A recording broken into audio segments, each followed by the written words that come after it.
What is going on, Chiefs Kingdom? Welcome back to another episode of The Kingdom Says. I am your host, as always, Garrett Williams, and I am joined tonight by my usual co-host, one Mr. Kyle Henning. How we doing tonight, Kyle? Doing well. Thursdays are a long day, so we're getting towards the end of it here now. If you're hearing this, it is not Thursday for you, It's Friday, but it is Thursday for us when we are recording this. So, yeah. getting to the end, Thursday Night Football wrapping up. Another riveting Thursday Night Football Wow, game. what a banger! Yeah, fireworks. So getting ready to talk some Sunday Night Football with you now. So yeah, exactly. We got a big Sunday night matchup coming. Chiefs going down to Atlanta to play the Atlanta Falcons in a dome, which historically is where Patrick Mahomes eats. Let's just say he has good games in domes typically. So it's going to be a fun game. It's going to be a fun game. Before we get into it, I got to remind you guys, if you are watching on YouTube, to drop a like and to subscribe. If you're listening on Apple Music or Spotify, to rate and review. Really appreciate it. Really appreciate the support. Goes a long way. And yeah, so Drake May just got sacked again. Like I said, Kyle should have bet the house on it. Let's get into Sunday Night Football here. they're so bad. Yeah, it's the Patriots are down bad right now. The Jets though, hey. Chiefs and Falcons. This is what we're talking about tonight, though. So obviously Sunday Night Football. The Falcons are coming off a big win versus the Philadelphia Eagles this past Monday Night Football. They're 1-1 on the season. Chiefs obviously 2-0 going down there. Kyle, first initial thoughts on this matchup? With the Falcons? Yeah. That's what we're talking about tonight, Kyle. Solid. Yeah, I know. I guess I don't know where to go with this matchup to start with because there's so many different areas. This Falcons team is very confusing because it's a very new team. I mean, it's a brand new coaching staff. It's a new quarterback who's coming off an injury. They've got a lot of new pieces. I mean, Justin Simmons is there now. Jesse Bates is there now. Mm-hmm. Darnell Mooney is down there. They have some old leftover players from the last group that was there that have talent. Drake London's still there. Kyle Pitts is still there. Bijan Robinson's still there. The roster is fine. I don't know where to go. I mean, this isn't a team that anybody had a lot of high expectations for this season, and they've come out and played pretty well to start the year. And by pretty well, I mean they lost 13-10 or 18-10 to the Steelers, and then eked a win over the Eagles on Monday night. Yeah, so it's been a very interesting year for the Falcons. I think obviously a good place to start would probably be the biggest position, the biggest acquisition for him. The quarterback over there, Mr. Kirk Cousins, in his first year with the team after a very long time in Minnesota, signs a big 4-year, like $180 million deal there. And then who knows? It's all guaranteed. It's lots of money. Yeah. That's Kirk Cousins. That's what he does. I don't get it, but it's what he does. Yeah, that's what he does. I mean, it's all it's like all I guess I do get it. Too. Above average quarterback. So if you're an above average starting NFL quarterback, they will pay you. They sure will. They will also draft your replacement while they pay you. Like not even like 2-3 months later, they will draft a replacement for you. Don't even worry about it. The Falcons have been an interesting organization for the past couple years with some of their Arthur moves. Blank's an excellent owner from a person thing and kind of that whole deal from what I understand, but I don't know about the football. Hasn't made the right football decisions. Yeah, hasn't exactly. They got a new regime in there this year though. Mm-hmm. Obviously you have Raheem Morris and his whole staff coming in, and then you bring in Kirk Cousins as your big veteran quarterback to kind of reshape what they've been doing over there for the GM spot. Yep. So it seems they might be they seem to be making. So this is his second coaching hire maybe. So okay, yeah. So it seems like they're making moves in the right direction. Obviously, this is very early on in their process of turning that franchise around from what they've been the past few years. So yeah, they're 1-1 on the year, like we said. Kirk Cousins coming off of a Achilles injury that he suffered midway through last season with the Vikings. that has seemed to have limited him a little bit so far. It seems week 1 he came out and they didn't Week run 1 was bad. They didn't run a single play under center. I think like the entire game was and TJ Watt beat or shotgun. people up. Yeah, and it's tough when you're going against TJ Watt on the other side there. You're not going to be able to really work out of the pocket much. But yeah, it seems like the general consensus on Kirk Cousins was that he wasn't fully healed from this Achilles injury that he had. Week 1, it definitely didn't look great. Yeah, week 1 didn't look good. Week 2 looked better. He had told Troy Aikman, they were under center. Yeah, they did. They actually went under center. They actually had really expanded their offense a lot more. He had told Troy Aikman before the game that he was quote 100% while he was in the pocket is how he felt. That's maybe not 100% outside the pocket, I guess, anywhere else. So can we talk about that for a second? He's obviously a super smart dude. You have to. Anybody that does not think any of these quarterbacks are smart, the offenses that these guys run are so complicated and confusing. Most people would pull their hair out of their heads. Mm-hmm. These guys are intelligent. Maybe not on everything all of the time, but they are smart individuals, generally speaking. And most of them are media coached and trained. Yeah. Why would you ever say that out loud? Yeah, especially to Troy Aikman. Yeah, because Troy's gonna. He's using it on the broadcast. Yeah, and that's going to be a talking point for him probably the whole game. I didn't listen to their broadcast, of course, but I'm sure he was talking about that all game. The fact that Kirk said he was 100% in the pocket, not out the pocket. But despite wasn't that tweeted by one of the aggregator accounts, or was it Ari that tweeted that one? Yeah, it was one of those guys, But despite him saying that, he actually did look a lot better in his performance versus the Eagles. Obviously, the Eagles are a very good team, very good defense that they have over there. Yeah, very good. Great. Very good. Fantastic. I mean, they actually are. Despite Kyle's shaking his head, they're a decent enough team they're slowly on the decline. They lost a lot of pieces. I mean, they're slowly on the decline. Yeah, you're right. And they haven't had a lot of step up from a lot of their young guys. We are not playing the Eagles right now, but that's a team that's a little bit. Their defense is still a little bit. I mean, they still have their offense is really more the problem, I think, and the overall thing. But despite that, head coach is the overall problem in Philly. But he's a big problem. But Kirk going against that defense didn't look bad. He had there was a couple missed played opportunities, much better. I think, from the Falcons themselves that they kind of fumbled it on and whatnot. He didn't throw picks. He didn't have any picks, which is, I mean, that's pretty crucial for protecting the ball. But despite us saying all this, still not 100% healthy, we would guess. They're slowly expanding their offense and whatnot with him. But he is facing a very great challenge this week, going up against Steve Spagnuolo and the rest of that Chiefs defense. And obviously, like we said, the new coaching staff who have a first-year defensive coordinator, first-year offensive coordinator, first-year everything, basically, for their team. So, we'll go through you got coaches when we talk about the different matchups for this game. So, yeah, so it's gonna be interesting to see how Kirk looks once again with all those different weapons on the offense. Like we said, Drake London, very good player still, despite not getting a ton of usage, but he's a USC guy, so we got obviously shot him out first and foremost. Kyle Pitts, who he seemed to have been doing better this year than his first couple years in the league has been. Well, that's what happens when you have a confident coaching staff. Atlanta had some rough years. They had some rough coaching, some rough quarterback play. They're a much better team. We just don't really know how much better and if they're actually good or not. Yeah, what I do know is unknowns. There's going to be they've got a lot of young coaches, and when I say young coaches, most of these dudes are in their first time in any of their jobs. The main guys, the head coach is in his first year as a head coach. The DC is in his first year as a DC. The OC in his first year as an OC. Like, there's a lot of youth on that side. Yeah.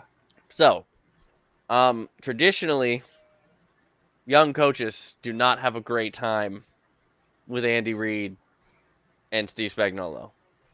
That is not usually a fun environment. Kirk Cousins may be under duress often. on Sunday night.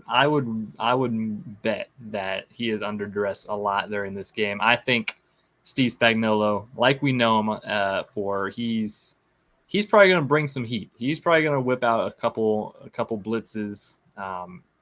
We saw him kind of wait for Joe Burrow. Yeah, I think you may see Kirk get spammed. Kirk might end up getting spammed. Now, the last time that we saw Kirk Cousins was last year. I believe we played the Vikings and they had Kirk still. Steve talked about it. He said Kirk got him a little bit, and I believe he did. I was going to say, Kirk didn't actually have too bad of a game the last time that he played Steve Spagnuolo.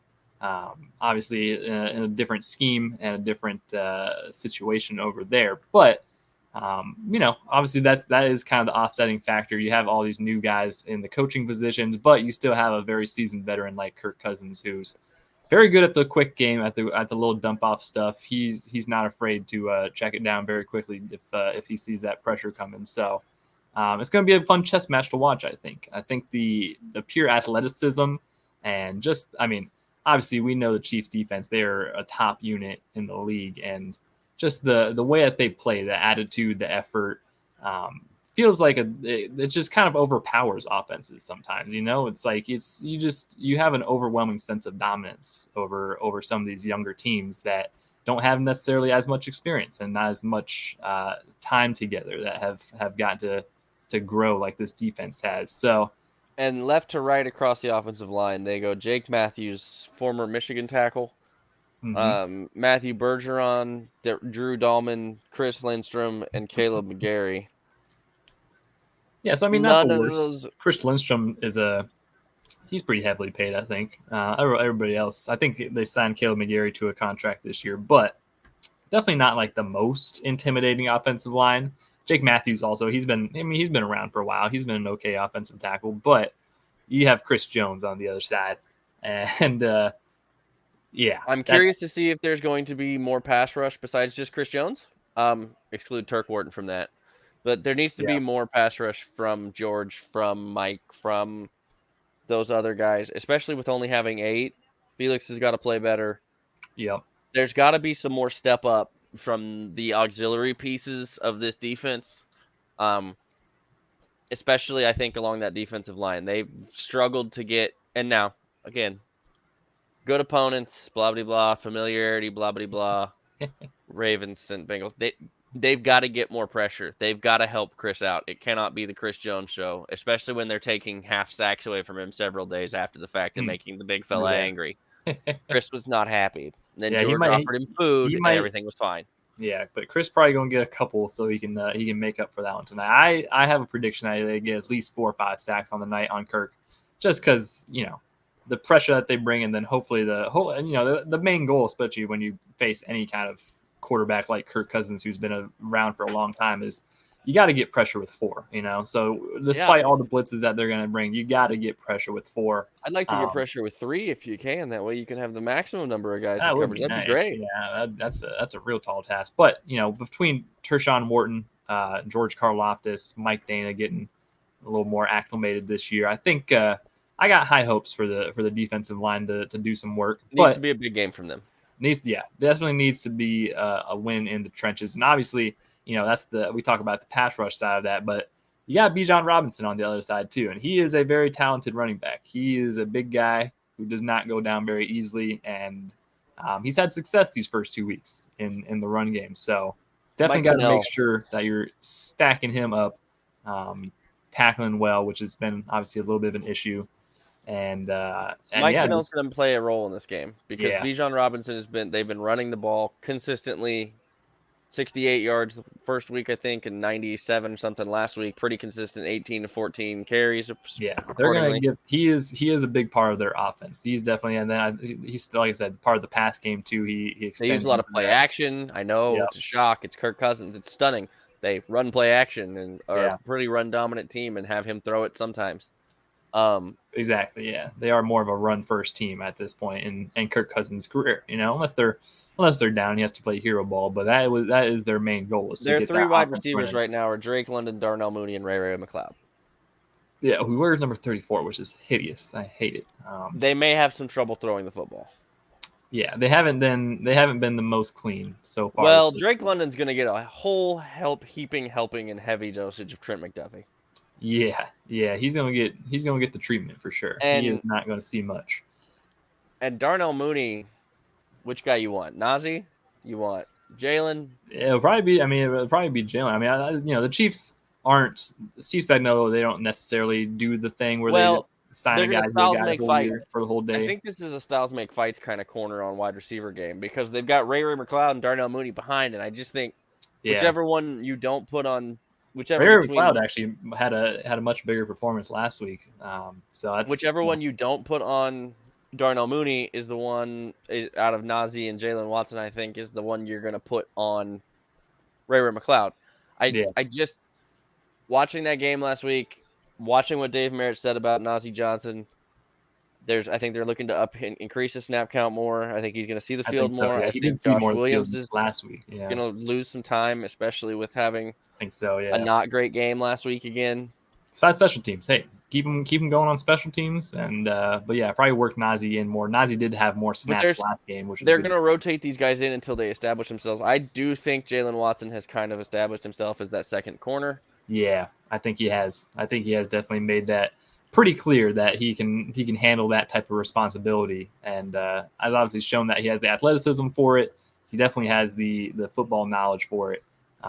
So yeah, he's already had the 2 toughest tests that he's going to have. This week is a little bit. He's going to have 900 yards because Nick Bolton is a bad matchup for Kyle Pitts, and I pray Spags. That is going to be the big thing. Them integrating Kyle Pitts into their offense more this year, combined with the fact that the Chiefs are not very good at covering tight ends this year. That might be he might be kind of the X factor that we have to really pinpoint on the game plan.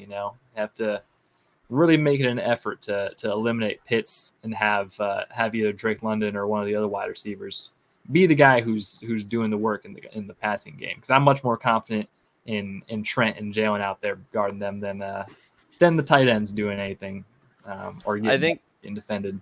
I think that's why it is so critical to deal with Bijan and the run game right off, because they do so much off of that run game with the play action and with the tight end usage. They like to be in different size with different formations. They can split Pitts out more of like a wide receiver type because he is more of a pass catchery tight end. Yep. It's a statement game for the secondary for some of these guys, not in the necessarily the premium starting. Again, it's another these auxiliary guys have to play better football than they have these first 2 weeks. Yep. No ifs, ands, or buts about it. So that wraps the kind of summary for the defense, what the Chiefs defense will. So we talked a little bit about Spags thing. He gets Zach Robinson, who was the passing game coordinator for the Rams last year. Yeah. It's his first year as an offensive coordinator. Now, it's going to help him having Kirk Cousins because it's a veteran quarterback and things of that nature. And I'm sure because he was with the Rams and Sean McVay, he's a whiz kid. Probably, yeah. He's a former quarterback from his playing days. Worked at PFF for a little while. He's been around, but he's never called a game against Spagnuolo. Let's put it that way. Yeah. This would be, and like I said, I think your X factor in this game, as much as it's on the field, we talk about on the field X factors. I think your X factors in this game is going to be the coaching staff. Yeah, and Spags does have a pretty good track record of going against Sean McVay and Sean McVay disciples. He seems. I mean, obviously you have like Zach Taylor, who was part of that. He was part of the Sean McVay disciple, right? Yep. There's been a couple, obviously, that have branched out from Sean McVay. Are you a head coach in the NFL? You are either from the Andy Reid, the Bill Belichick, or the Sean McVay trees. Yeah, maybe Kyle Shanahan too. Now, but yeah. Yeah, there's like 4 branches off the there are 4 main ones these days. Yeah, so Spags knows that system pretty well. He kind of knows what their MO is. They do a lot of high powered, empty sets, real high powered action, passing game stuff like that. So should be an interesting matchup. Should be good to see what Spags is doing after a couple weeks of getting the guys up to speed and getting them kind of figured out. It seems like the defense is on a turn upwards. Speaking of up to speed, the offensive side of the ball has some new players to get up to speed. They do. Like we talked about on the last episode where we said that one old player and one new player. Yeah, we hinted two old at players, the Chiefs bringing in Kareem Hunt for a workout, and we said last in the last episode that it was probably going to be signed if he's getting reported on like that, and he is. They did sign him to the practice squad, and he came out and said a lot of good things about him. Also said that he might have a chance of playing Sunday night if he gets ramped up to speed enough. Todd Pinkston, the running back coach. No way they're playing him Sunday night. They might. Todd Pinkston, running back coach, came out and said, "Hey, he still got it." He said he still got it. Yes, he said he still got it. He also said the rest of that clip that he needs to get him on the same page and get him up to speed, which means he ain't playing Sunday. Yeah, but he said, hey, he still knows some of the stuff, Andy said, hey, he knows the base sets and protections. He knows all that. And that's fantastic. But it's been 6 years, guys. 5. Look how much this offense has changed just in the last 3 years. Hey, Kareem's a dog. He might get a surprise practice squad elevation. Again, he also just hasn't played football since January. I love that he's a dog. I don't want him hurt after trying to get going too quick with no training camp, no football. You can be in fantastic shape. Yeah. Football shape and game shape and just regularly in good shape are not the same thing. Hey, we'll see. We'll see if Kareem gets the. I'll be very surprised if he plays this game. I think the Chargers who might want to be more aware of. He is back in the building though, which is good to see. We're number 29, which isn't too bad. Number 29 for age 29 is kind of a cool thing. Yeah, there. I thought it was his age. I really did. I didn't think it was going to be his number. Yeah, this is number 2. Turns out, doesn't look too bad on him. We're holding down Eric Berry's old number, so shout out EB. But in the running back room, there has been another move made. The Chiefs have signed Keontae Ingram from the practice squad up to the main roster. He will actually begin play, maybe a little bit of play in the Sunday night game behind Carson Steele and Samaje Perine. Obviously, you get Keontae Ingram in, who has been spoken pretty highly about so far in his time with the Chiefs. He was on the practice squad last year, had a decent camp and preseason. So, I don't know how much we'll see of him necessarily, but he is the actual third running back. There's no telling with this running back room. This running back room who knows really wild card. What is going to happen? They might just throw the ball. They have literally Carson Steele, Samaje Perine, and Keontae Ingram right now, guys, as you're on your roster, currently active running backs. Definitely interesting. Definitely an interesting lineup. 2 of those gentlemen had never played a snap for this team until this year. Yep. Yeah, technically Keontae hasn't really either. So yeah. And Keontae hasn't actually played yet. He just happened to be on the team last year briefly. Yeah, so because I don't think he was on the team all of last year. I think it was only towards the end of the season, if I remember right. Yeah, he's a late practice squad addition. So this is, we don't really talk about the running back position very much, but I feel like we're going to want to start talking about it more because, Mel Kiper came out and said they should ban 2 high defenses. Got to ban cover 2. Yep. Got to ban cover 2. Crazy. You could just, run the ball more. You just run the ball and then, and it's just nuts. abuse underneath the field. I think we went on this whole phase where running backs didn't matter for like 10 years because everybody's throwing it all over the yard. And Yep. And now all of a sudden it's turned once again. We're seeing a trend start to go back to and this is what happens. The NFL is cyclical. It goes in waves. It goes in cycles. Ebbs and the flows, it always does. The defense is ahead, and then the offense is ahead, and then the defense is ahead, and then the offense is ahead. And I'm talking about the league as a whole, not just a rushing league, and then it's a passing league, and then it's a rushing league. Well, the defenses, and again, offenses evolve. And early in the year, defenses are traditionally ahead of offenses because most of the time the defenses aren't as complex. And I shouldn't say it that way. They're not as defense. It's easier language to be on the specific variables. Exactly. Not as much timing. 700,000 play calls. You're not relying especially on like an Andy Reid offense to be ran correctly and all that stuff. There's so much. That defense has an advantage of early on in the season where you just kind of play basic stuff. So and offenses are a lot of times reps based and rhythm based. So so it takes some time to get that up to speed and get going. The Chiefs obviously have been a little slow on offense these first 2 weeks. Definitely not been exactly what they've wanted. And now losing Isaiah Pacheco for 6 to 8 weeks is what the timeline seems to be officially. It was good news on the on that front from what the report was that the super surgeon, Dr. Robert, whose last name I can't remember the last name, Did the foot surgery. There didn't seem to be, I guess there wasn't any ligament damage, which is fucking crazy to me, by the way, that I don't know how that's possible, but that's like bendy guys, them bendy guys. Bendy guys is one thing, but he actually broke the bone in there, so usually there's some damage. Anyway, I'm glad he got it. It's all done. I'm glad it was successful. He's actually been placed on IR. Yeah. That leaves us with a roster spot open. It does. Yeah, we have 52 men on the roster, which is weird. Because she's also signed Cole Christensen from the practice squad. Auto force phase special teamer, according to Dave Tobin. Yeah. So, yeah, still one spot on the roster. I don't know what they're going to use that for. If they're just holding on to it for when Clyde or Charles comes keep back. It in your pocket. Yeah, I mean, I guess none of those guys can come back till week 4, week 6. Oh yeah, week exactly. 8. It's weird that they would even do something like that, but I don't know. Yeah, I don't know what they're gonna do with it. But rest of the offense, hopefully, I talked about in the opening of the show the fact that Patrick Mahomes' performances in domes is incredible, and Atlanta plays in a dome, ladies and gentlemen. So. Safe to say, I think the Chiefs might just pass the ball a lot. I don't know exactly. The last time we did some if they're going to do that, that offensive line's going to have to be better. Yeah. We did some research. The last time the Chiefs played Raheem Morris's defense was in 2022, and they played the Rams. And Patrick Mahomes had like 320 yards. They threw the ball like 40 times. It was a real great performance from the offense that week.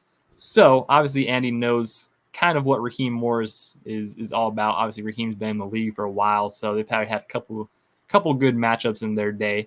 But yeah, hopefully this is a good week that the Chiefs can kind of get back right on offense. You can get Rashee Rice going more, get Xavier Worthy going more, and especially I think get Travis Kelce integrated a little more. Obviously, having the slow start to the season that he's had historically, one of the slowest start to a season he's ever had. I think this might be a good week that you get Travis Kelce a good bounce back game, get him a little more rhythm flowing through the offense, get him kind of be this focal point. You have some good guys on the Falcons defense like Jesse Bates that might be a factor in shutting him down, although we've seen Derwin James try that many times and not succeed. So it'll be interesting to see how the Falcons react. Last time Travis Kelce played them, he had a lot of yards and had a pretty good day. So I'm looking forward to seeing if this can be a good bounce back game for Kelce. You talked Mahomes in a dome. He's actually not as good as he is outside in a dome. I mean, it's like this much of a percent. Well, I'm saying though, in the dome though. I'm giving you as a joke though because it's hilarious the numbers. Mahomes in a dome is 10-0 with 273 completions on 413 attempts for a 66.1 completion percentage. He also has 3,145 yards with 23 touchdowns and 2 picks in that scenario. Yeah. He's never lost. Just outside, he's got 66.29 completion percentage, just as a point of reference, and he's thrown for 189 and 63. So his touchdown to interception ratio is better in a dome. His completion percentage is within 0.2% from outside to inside. Yeah, he's ridiculous in the dome.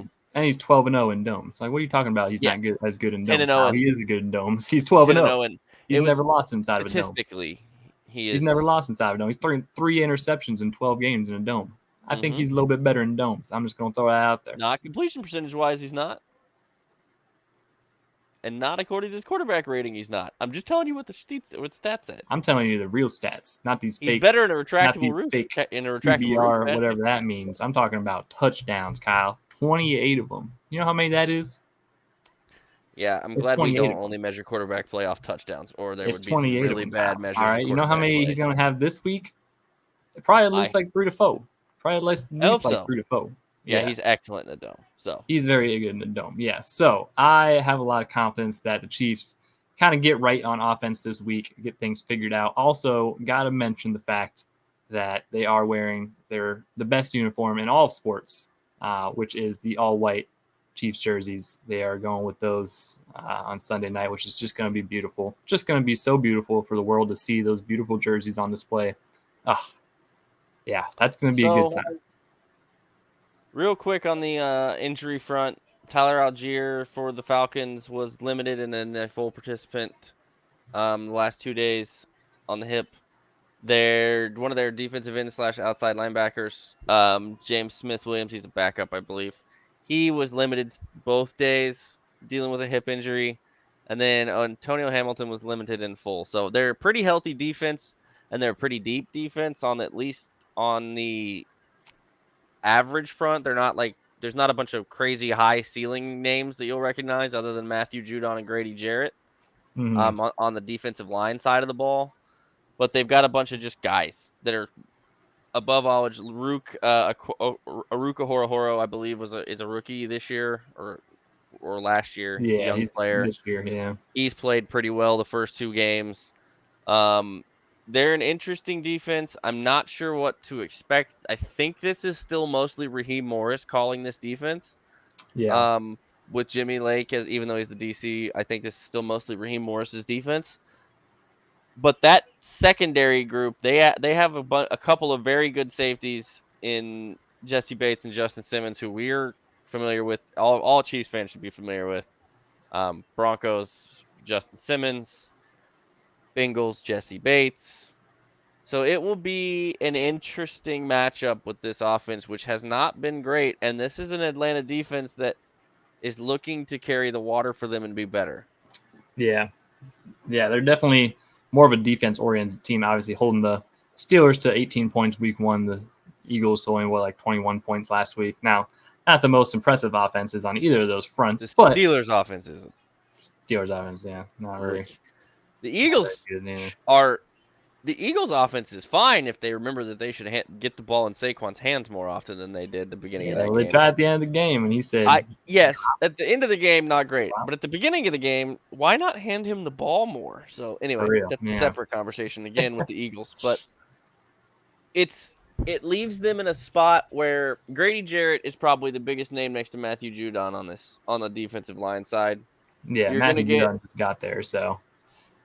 And they play it working up. It's like a 3-4-4-3-ish defense. They play 3 down linemen traditionally. Yeah, I think in their base. Typically, yeah. Smaller outside guys Judon isn't the big. Well, Judon's all right, but you have Arnold Ebikite behind them, and you have what's his name, Lorenzo Carter on the other side. So yeah, not the most impressive rotation of defensive linemen outside of obviously Grady Jarrett and Judon, but I forgot they ended up with J.D. Bertrand. That's a Notre Dame linebacker. Who's a very good linebacker for Notre Dame. But AJ Terrell is going to be an interesting matchup to see who they put him on with this wide receiver room. Is it going to be Rashee Rice? And then what do they do with Travis Kelce? You talked about him having a big bounce back game. Are they going to put Justin Simmons on him? Are they going to put Jesse Bates on him? Are they going to double him with both of them? What's the strategy with Kelce is, I think, the most interesting point for me on this game. Yeah, exactly. And there's just such an unknown of what the Falcons could necessarily do. What can they even really do? Obviously, Jesse Bates, Justin Simmons. I feel like that combo is probably one of their better options, but I don't think you're going to double him with both of those dudes. Well, yeah, it would be an interesting way to make sure you took him away. Well, yeah, then the top is just going to be opened up, and then that's fine. But I think if they're willing to do what a lot of teams have been, which is just anybody but Travis beat us.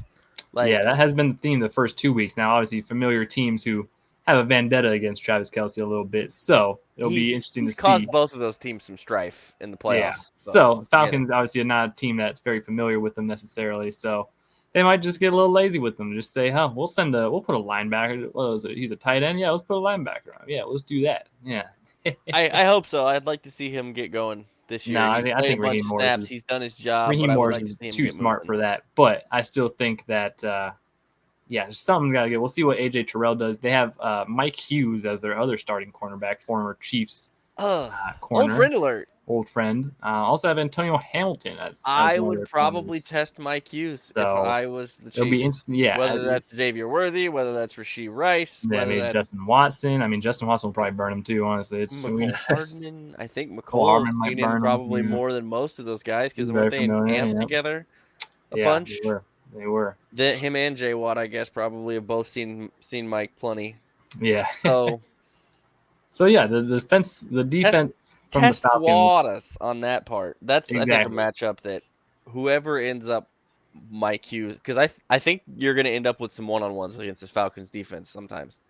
And Yeah. if you get if I feel like a broken record, if the secondary and auxiliary players on this team in these other rooms step up, Mm-hmm. there are there's the sky is the limit with some of the things they can do, and no pun intended, because you may see more Sky Moore in this game on special teams, Oh because you may God. not see much of God. Carson Steele on special teams Might see because more he's going to be the Jaden starting running Hicks on back. special teams. He might be Who? the Jaden Hicks.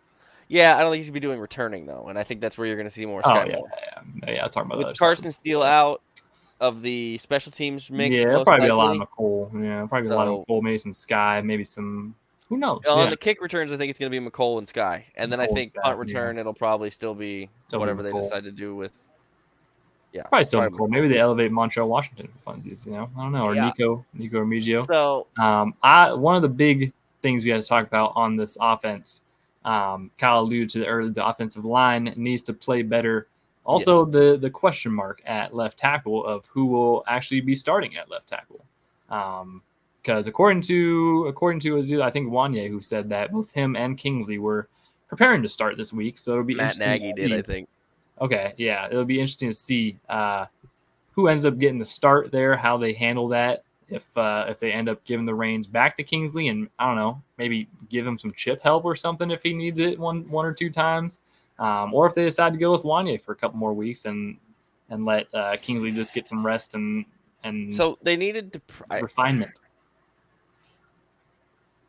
I've gone Very back weird and forth. situation. It's a I've very gone back weird and forth all situation. week on what happened there.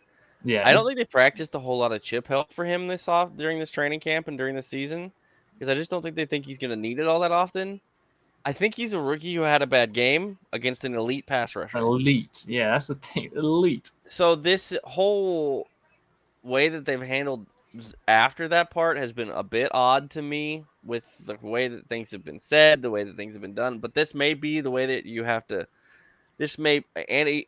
I'm not going to question Andy knowing how to get through to his players. Yeah, I mean Andy knows. Kingsley may need it presented in this manner. He may need Kingsley it seems to be a guy who can handle the hard coaching. He's not shy to get in. Well, and some dudes don't. Criticism. Some guys don't respond to to being taken out into come give me a hug, like you're okay, pat you on the Yeah. back kind of thing. Sometimes they need the kick in the butt or need their ass chewed or whatever. Right. That may be the tough coaching, as you call it. But it's different guys, different stuff, and Andy knows how to get through those guys. Yeah, and it I seems think like from with a very Kingsley's responses from his interviews, he's one of those guys where you kind of have to treat him a little harsher and a little more aggressively than you may some of the other guys. Yeah, and it seems also like from very early on, it seems like Andy. It seems like Andy has kind of had a good read on Kingsley very early on. Obviously, being a BYU guy, kind of knows the family, kind of knows him. Exactly. I feel like there was a good connection right away, so that Andy can kind of be like, hey, and obviously Kingsley acknowledged it. It was like they handed him this role, and it's a big role to have a 21-year-old rookie to be a starting left tackle of the Super Bowl champs. But he's got to be better. He's got to do better. Yeah. So hopefully, maybe give him a week or two off and just let him kind of work on that refinement on that technique more. I'd probably play him as well, especially because the only way you're going to fix technique is playing. You're not going to fix technique watching. As hard of a matchup. Obviously, you don't have Trey Hendrickson. Like you might get Matt Judon, but like he's not Trey Hendrickson. So yeah, I think you play him because, like I said, I think a lot of his issues were technique stuff and him just kind of forgetting some of his technique and the coaching, which that's a little unfortunate, but it's part of it as a rookie, especially when it's loud and you're getting your butt whooped by the same guy and over again, and he's in your head, and then you're just like, I don't know what to do. I'm just gonna start trying stuff. Yeah, Trey Hendrickson had like 30. It's like when you're playing your Xbox game or your PlayStation game, and you're like in one of those in one of those moments where you're like, I just don't know what to do. Just start spamming buttons. It's kind of one of those moments. That was. And Trey Henderson had like a 39% pass rush win rate on this. He was very good. Sunday. So you won't see that. Trey Henderson's going to beat up a lot of folks. Yeah, Kingsley's not going to see something that hard for a couple more weeks now. So I would play him as well. But if they end up going with Wanye, I'm still pretty confident in him. Obviously, I'm confident in Wanye. We saw him start games for us last year and play fine. Exactly. Yeah. I wouldn't worry about the whole needing to give him a break, because I think like I said, I legitimately think most of this stuff was technique stuff. Yeah. Watching it, I've watched it back, and I don't know nearly as much as Mitch Schwartz or Brandon Thorne or several of the other guys that have reviewed this, and they all are saying the same thing of it's technique and it can be fixed. Yeah. I'd play him so he can fix it, because that's the only way he's going to learn. He needs reps. But we'll see. And so him and the rest of the offensive line just need to play a little bit better. The offensive line actually hasn't been too bad. It's just Patrick hasn't really been trusting of it, and they got to step up now. The run, especially in the run game, it's got to be. Creed, you just got paid how much money, buddy? I'm gonna need you to be opening holes the size that we can drive cars through. Yeah. Should be a good game for the offensive line. Hopefully, stepping back buddy, up. We've paid you a whole lot of money. Juwan, I'm gonna need some holes. Juwan got paid a good bag. I'm gonna need Trey's some holes. Still underpaid though right now. Juwan Taylor, we have paid you a lot of money. I'm gonna need you to help open some holes up. Trey Smith, we would like to pay you a lot of money, but I don't want to pay you the most money. But I would like to pay you a lot of money. We need you to, because look, man, this running back room. We talked about it earlier in the show. They're beat up, so they're going to need it from that group. I'm not scared of this Falcons team by any stretch of the imagination, because, I mean, why would it's the Falcons? Why would you? Yeah, I'm not trying to be disrespectful or mean to the Falcons, but like their own fan base doesn't largely. Yeah, very unproven still. Still a lot of question marks. Really, going into any game as a Chiefs fan, they have a great kicker. Young Hoku's been the biggest thing in this league for a long time. Yeah, the biggest thing that you fear going into any game as a Chiefs fans isn't the other team. The thing you fear is the Chiefs. That's kind of the thing that you're fearing. You're fearing that they come out and forget how to play football like they do a lot, and this is just one of play down to the level of their opponent, and just don't put the foot on the gas when they can seal out a game. That's the thing that you fear as a Chiefs fan, and that cannot happen this game. Yeah, I don't. It's just this game just feels like you know those trap games that like definitely feel like a trap. Like, oh yeah, you just watch it. You're just looking at this game and you're like, there's not really any big names. There's not really anything flashy. Nobody really knows what to make of this team. Nobody really necessarily believes that they're real. Yeah. Nobody knows what to think. Everything's new. They got a new quarterback. They got new staff. They've got a lot of new pieces. This just screams trap game, and I'm like, I don't. Yeah, the one saving grace inside, and it should be a light show, and they should, and it's on Sunday night. They should just tear them apart, and I'm just worried it's going to be like 19-17 or something stupid. Yeah, the one saving grace for the trap game is the fact that they did win last week, so there's not like they're 0-2 coming in real hungry, and that's true. The Falcons did win, really clawing for that first win of the year. They had their big jovial moment of the first win. That Raheem Morrison got his first win as the coach and all that good stuff. So they've had that big moment now. So maybe that kind of brings their hype level a little bit down, or maybe they're just on the train and they're just going to keep this train rolling and roll right through us. I don't know. Yeah, I don't know. It's going to be an interesting one. Score prediction. I want to go big, and I've been going big the past couple of weeks, and it hasn't really been paying off. So so the Chiefs are now -5. Yeah, is what it opened as. It's now -3. Yeah, I mean, that makes sense. Putting Pacheco on IR and whatnot, and I don't know. Score-wise, I'm leaning in the. So I've said pre-show that I really couldn't see the Falcons scoring more than like 10 points. So I'm going to go a solid 24-10 Chiefs. Keep it real simple, 3 touchdowns and a field goal. Hopefully they can get that much offense. Honestly, that would be a step up from the amount of offense we've seen from the Chiefs the past few weeks. So I'm going to go with 24-10. A real comfortable game, and and very likely they probably coast through the second half or something like they do. I'm gonna go 27-19. Okay. And it's gonna be some weird, goofy way we get there, and Atlanta's gonna have a chance late to like tie it up. Yeah. or to get the touchdown to go for 2 to tie it up, but they're not gonna get the tutty. Like it's gonna be like one of those. It's gonna be one of those. Yeah, it just is.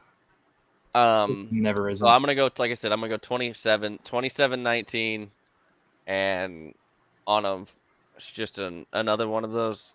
It screams trap game, but they won't actually lose it because they're just good enough to not when they lose games, even though sometimes they should lose some of these games. Yeah. Especially because I think they just had one of those last weekend. I think they're going to play a little bit better. And also, I'm just somewhat kind of predicting this so that way they don't do this, and then they actually go out. It seems they do usually do the opposite of what we say. Yeah. So usually we predict all these high scoring affairs, and it's the exact opposite. So we're not going to say anything more about that subject, but we have set our scores. Would like to hope that they come out on Sunday Night Football national stage and really light it up versus an inferior team.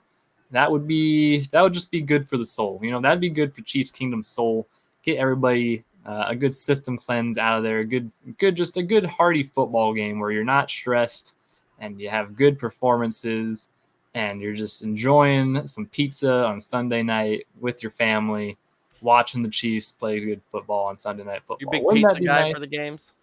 I do enjoy it. Sundays. I do enjoy pizza almost at any time. So well, yeah, but I mean, like if you're eating, if you got a go-to food for a football game, what are you getting? Are you getting wings? Are you getting pizza? Are you getting barbecue? I mean, wings have been also a very traditional one. Yeah, I mean, if I'm going out somewhere and watching a game, it's probably going to be wings.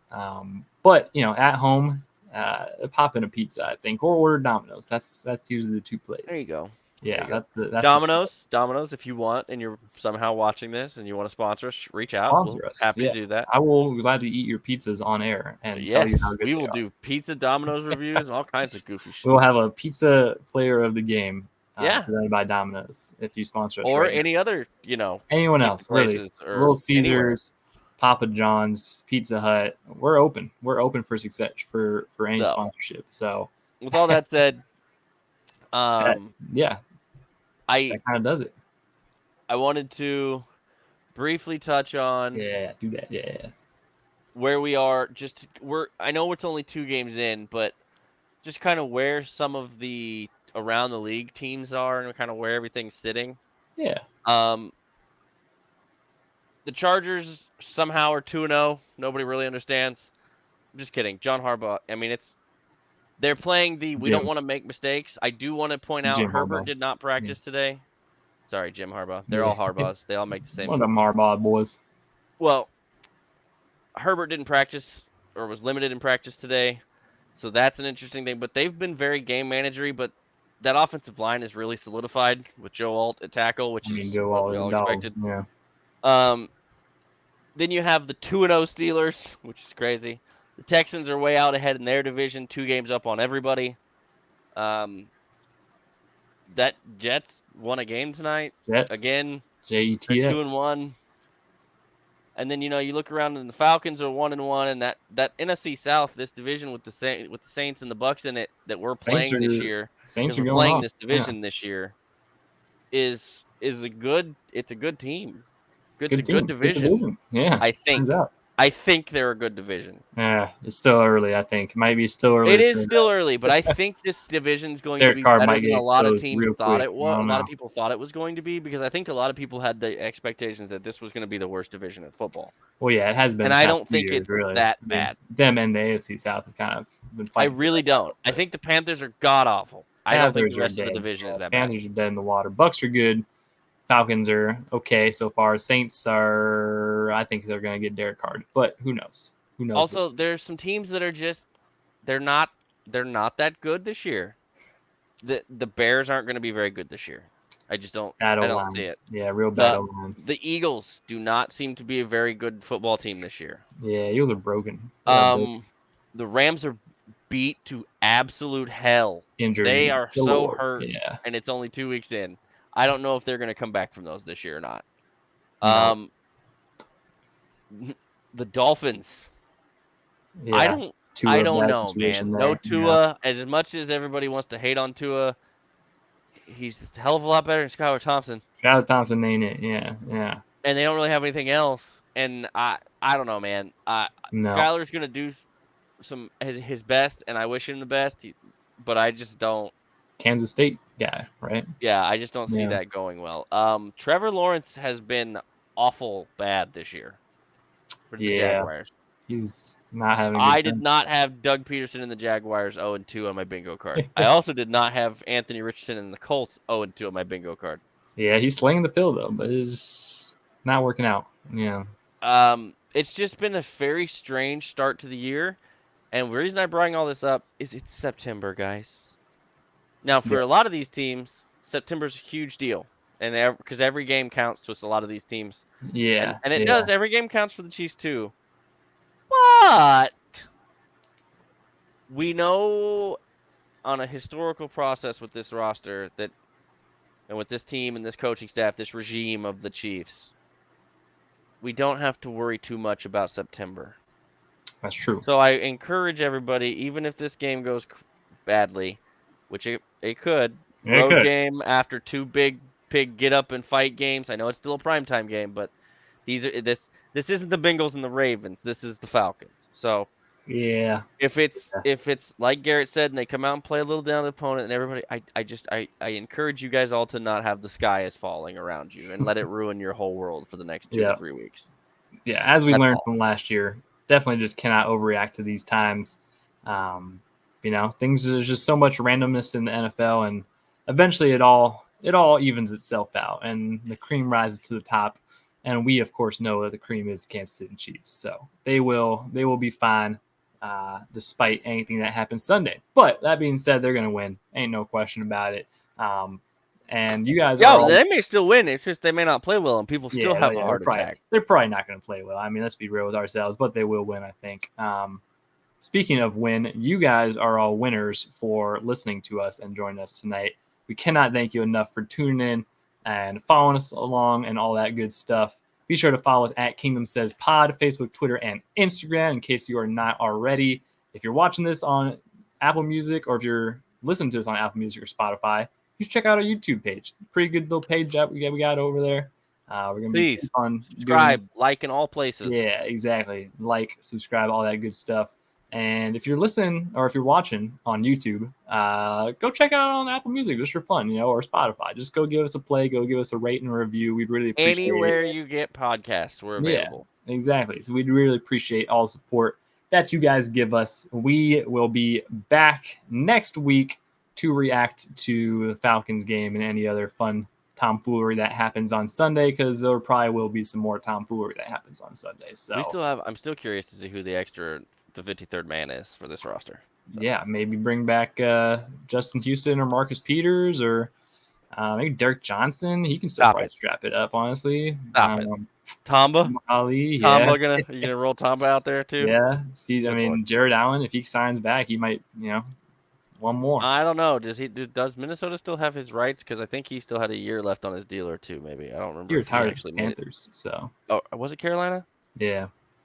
I thought. Oh, that's he rode off into a horse after. That's right. That's right. Because the Vikings did the same thing where they were like, "No, we're gonna let you go. You're gonna go on somewhere else." And he was like, "Yeah, I'm still good at football, by the way." Who knows who that mystery 53-man person will be? It might be one of us. Who knows? Yeah, they may do a fan raffle giveaway where anybody just have some try random to get 1 yard. Yeah, I can get 1 yard. I feel like I can get 1 yard. Come on. Give me the rock behind Trey Smith and Creed Humphrey. I'll get 1 yard. Don't worry about it. I don't think people understand just how fast the speed of the game is. Give me the rock, Pat. Come on. I don't know that you would get to the line of scrimmage before. Give me the rock, Pat. You put your arms like this. To killing you. Your arms like this, and Pat puts the ball in your arms, and you run forward for like 3 yards. You fall forward, and you're good. And then you're good. That's all you got to do. It's pretty simple, I think. But I don't know. That's just me. It's also why they make a little bit of money to do that. They do make some good money. Yeah. Hey, I'll do it, though. I'll do it for free. Just let me keep the jersey that I wear, and I'll do it. I swear. Well, they'll have to cut it off of you when they're putting you on the stretcher to get you out of it. Yeah, probably. Yeah. All right, guys. Thank you all for tuning in and watching. We will see you guys on the next episode of The Kingdom Says.